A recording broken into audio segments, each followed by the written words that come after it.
What's up, guys? Welcome to the Do Good Movement. Our purpose here is to make a positive impact in our society through real-life education. The movement comes into play when you guys share the content to help other people do good, just like you.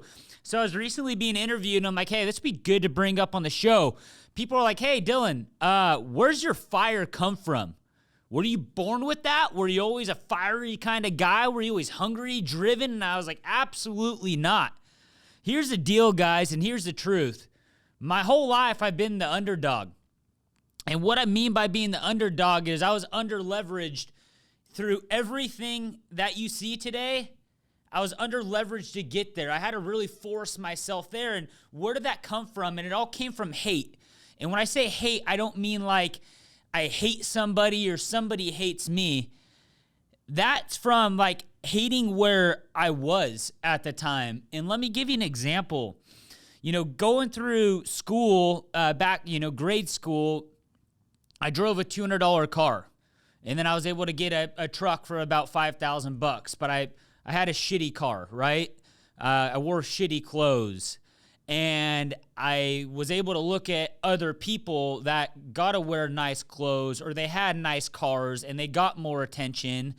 And I didn't like being the underdog. I didn't like the feeling. I was a guy where if I wanted to go drive from Temecula to Oceanside to go surf, not only did I ask my friends for gas money, but I would have to charge them mileage for oil and wear and tear.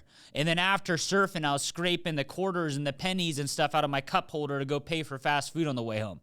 That's who Dylan was before you guys knew me, a lot of you listening, and where I was back in high school. And I hated it, right? I appreciate it now, but I just hated, like, why was it this hard for me? Why didn't I get the life that some of my friends did or other people I knew? Why didn't I get the nice car? Why didn't I have this, this credit card from my parents to go buy food, to go buy gas? And I didn't really understand it at the time, and I'm thankful to be the underdog. And we're going to talk about that today. And I believe, guys, if you look around at who's very successful and whatever you want to call success today, it usually comes from somebody who didn't have what they had today. And they said, you know what? I'm going to do whatever the hell I can to get there. And so I took that feeling of not having the finance as a younger person and said, I'm going to find a way to change this. There has to be a way to get out of this. And it's not just hating it a little bit or being uncomfortable a little bit. I obsessed over it, guys.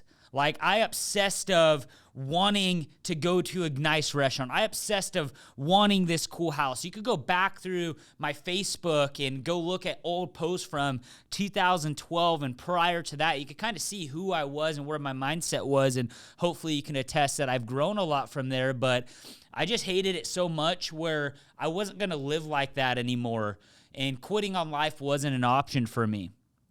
And so if you guys are in this spot and you're wanting to make a change and you want it to be a big change, you want to change your identity, you have to become over the position that you're in today. If that's financially, if that's health, if that's relationship-wise, you have to get to a point where you're like, fuck this, man. I'm not doing this anymore. And that's the point I was at, and it's changed my entire life, because here's the moments that come soon after that is you're going to hate something so much where you're going to walk away from it and go find something better for you, okay? And then once you're going to get there, you're going to say, wow, I'm doing it. I like this life. I don't want this to ever disappear from me. I want to grow upon it, or I just like it. I want to keep it. Well, when you work so hard to get to that next step, you're going to soon realize that there's going to be people in that space that are coming after what you have built. If that's a person in your life that's special to you, if that's what you're doing in business, you're not just left alone and you got this great opportunity to go grab what's yours and then it's always yours. There's somebody who's watching you. There's somebody else in the space that's trying to take it from you. And so you're going to feel threatened from here forward. And that's kind of where this next evolution of my life happened is, I was in this hate moment and I made this change. I got into business and then I was like, cool, I'm making a little bit of money here. Okay. Well, then I noticed that there's people trying to do what I'm doing. There's people trying to take what I've made mine And it's just kind of dog eat dog roll. And I said, fuck this, man. You ain't taking this shit. And I started working harder and harder and harder. And you start thinking, I want this life, but I want this life to be sustainable. So when you guys are making these decisions, don't make your decision for just today. How do you make this decision that's going to change your forever?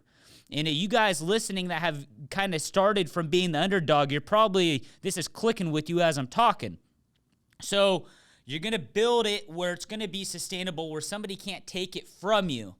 Well, then once you've done that, why stay in it, right? Why not go live this lavish life? Why not go retired?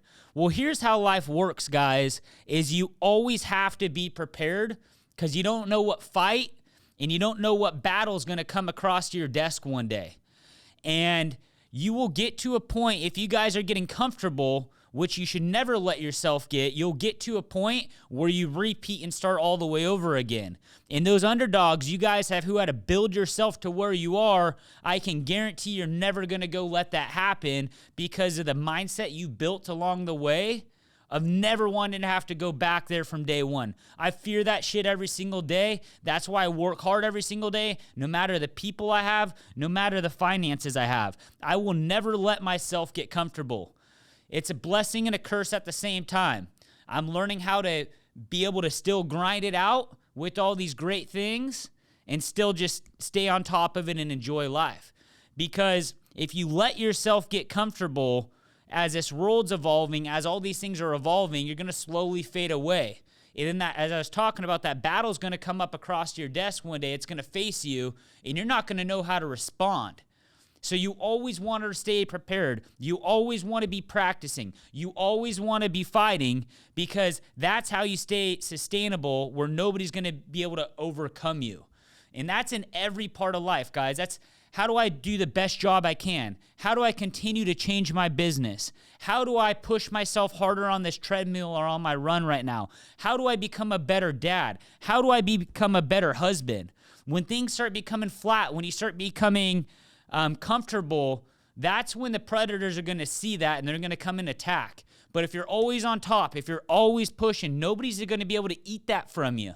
So this whole thing that I'm talking about, guys, it all starts with being unhappy where you are or just hating it to be able to make the change. And then when you made the change and you see success, you're going to get addicted to it and you're going to always want it. Well, how do I always keep it? You need to ask yourself that, guys. I see a lot of people fail because they hate something, then they go and fix it, but they fix it for the short term, not the long term. They're celebrating every single day, and then next thing you know, somebody comes and takes what was theirs once, and then they're having to start all over again, or they just said, hey, I'm too old to start this again, and they then become comfortable, they become stagnant, become unhappy. So hate it, change it, start having your success and say, how do I make it sustainable to keep going? But stay in it, keep pushing it, create your own challenges, because if you're creating your own challenges, nobody's going to come and create the challenge for you. And that's how the underdog always wins. Compared to the person that's been given something or who's had it easy, they haven't had to go through the fight. Whoever's had to go through the hardest fights in life are the ones who are always going to win, because they know what it's like to be at the very bottom. And that's why you see those people continuing to excel and continuing to push every day, because they know what shit looks like, okay? So if you guys are the underdog today, this is the message I want to make very clear for you. You guys do have the benefit of everybody else, even though right now you might be asking yourself, how? How do I have the benefit? I don't have the cash. I don't have the resources. I don't have the team.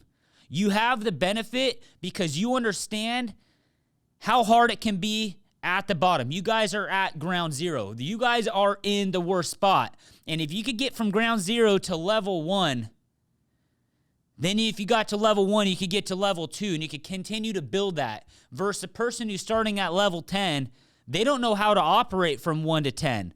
So if they got comfortable at level 10 and somebody like you came in and took them down and brought them to level 5, that's uncharted waters for them. They don't know how to work. They don't know how to operate. You've built that skill set already. It might be a longer road for you to get to where you want to go, but that's okay, because everything you're going to be learning along the way is so crucial for your future success. When you are successful, if you're not successful right now, I can guarantee you'll look back at every hardship you had and said, man, I wouldn't be here if it wasn't for these things that happened to me, and you're very thankful. I'm very thankful I was buying fast foods with quarters and pennies. I was very thankful I had to ask my buddies for gas money and for mileage to go drive to the beach, and that I only had 5 different shirts to wear during the week. I was very thankful because it created this fire into me where I hated it so much, and I had to go make this change, and then it's continued to build momentum from there, and now I'm in a spot that I'm still hungry and I still want to keep going, but I got a lot of those things I really wanted, and now the net's just opened up for more. So that's what I got for you guys today. Do good.